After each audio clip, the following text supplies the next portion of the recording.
अगर आपके जीवन में आप सफलता के शिखर में पहुंचे फिर वापस आ जा रहे हैं, इसका क्या कारण हो सकता है? आपको सफलता मिलते मिलते रह जाती है, काम बनते बनते बिगड़ जाते हैं।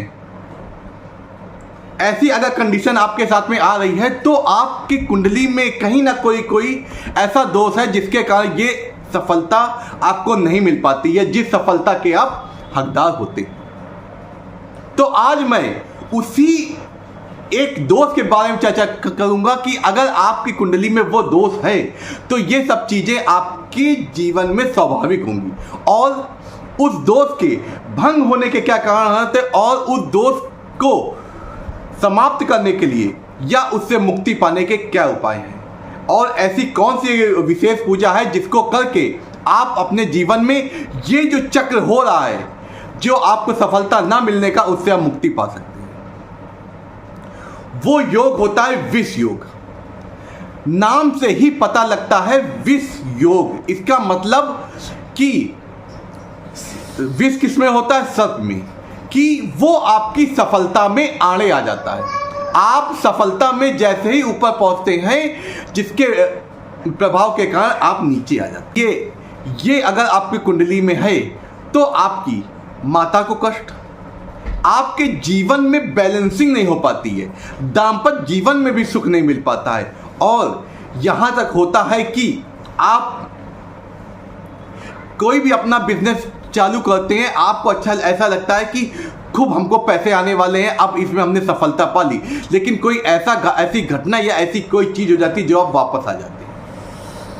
इसलिए इस योग के बारे में मैं जो बातें बताऊंगा आपको बहुत ही ज़्यादा ध्यान से सुनने की ज़रूरत है, और वीडियो को अंत तक जोड़ने दें। मैं आपको इस योग को समाप्ति करने का भी साधन डीप से बताऊंगा। विष योग क्या होता है? जब चंद्रमा और शनि एक साथ होते हैं किसी भाव में, हमारी जो कुंडली के 12 भाव होते हैं, जैसा कि देखिए आपको चित्र में दिख रहा है। इन भावों में किसी भाव में भी अगर शनि और चंद्रमा एक साथ होते हैं, या दृष्टि संबंध कि चंद्रमा की दृष्टि सीधे शनि पे पड़ रही या शनि की दृष्टि सीधे चंद्रमा पड़ रही, लेकिन जब शनि की दृष्टि सीधे चंद्रमा पे पड़ती है ये ज़्यादा नुकसानदेह होता है।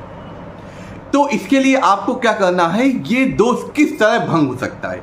अगर चंद्रमा या शनि, जैसे देखिए चित्र में दिख रहा है, अगर चंद्रमा या शनि अगर किसी भी भाव में हैं तो आपका विष योग आपको बन रहा है।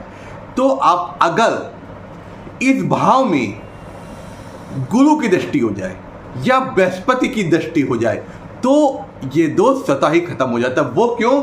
क्योंकि जैसे कहा गया है कि गुरु की दृष्टि में चंद्रमा, जो बृहस्पति देव गुरु होते हैं, उनकी दृष्टि में अमृत होता है। जब अमृत आपके उस भाव में जाता है तो उसका दोष खत्म होने लगता है, या जो उस भाव का जो भावेश होता है वो मजबूत स्थिति में हो। जैसे देखिए 10वें भाव में अगर चंद्रमा या शनि एक साथ बैठे हैं और इसमें ये आपकी यहाँ पे आपका सिंह लग्न है, सिंह राशि है, और यहाँ पे सूर्य भी बैठा है, तो देखिए, और जो सूर्य है वो आपके 15 से आपके 18 डिग्री के मध्य है। तो ऐसी अवस्था में जो सूर्य होता है ये अपनी उच्च अवस्था में होता है, युवा अवस्था में होता है। इसमें क्या होगा कि आपका भावेश तो आपका प्रबल हो गया, जिसके कारण जो शनि और चंद्रमा का दोष खत्म हो जाता है। अगर ऐसा नहीं है तो मैं अब आपको एक रेमेडी बताने जा रहा हूँ, वो बहुत ही अच्छी है। देखिए, विष योग का, विष को खत्म करने का सिर्फ शिव की उपासना से ही विष दोष खत्म हो सकता है। आपको शिव जी का अभिषेक करना है नित्य प्रतिदिन। आपको शिवालय जाके आपको शिव जी की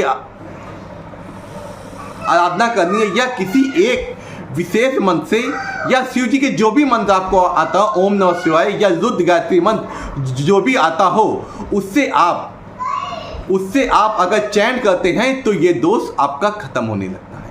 और आपको कभी भी शिवलिंग पे दूध और जल एक साथ मिश्रण करके नहीं, इससे विष दोष आपका प्रबल हो जाता है।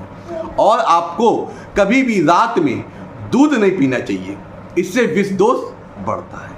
इस प्रकार इन चीज़ों के माध्यम से हम अपने विष जैसे दोष को खत्म कर सकते हैं और अपने जीवन को सुखमय बना सकते हैं। और कुछ शास्त्रों में लिखा है, अगर हम सोमनाथ मंदिर में जाते हैं, क्योंकि सोमनाथ मंदिर में जब चंद्रमा को राजा दक्ष से श्राप मिला था, उसके कारण वो जो उसकी कुरूपता आ गई थी, उसको भी सोमनाथ मंदिर में जाके उसको उससे मुक्ति मिले। इस प्रकार सोमनाथ अगर मंदिर पे अगर एक बार भी चले जाते हैं तो विष दोष आपका खत्म होने लगता है। इस प्रकार आप अपने इस विष के समान दोष को ऐसे खत्म कर सकते हैं। नमस्कार, आप इसी तरह आप हमसे जुड़े रहिए, मैं आपको और भी अच्छे आपकी कुंडली में योगों के बारे में बताऊँ।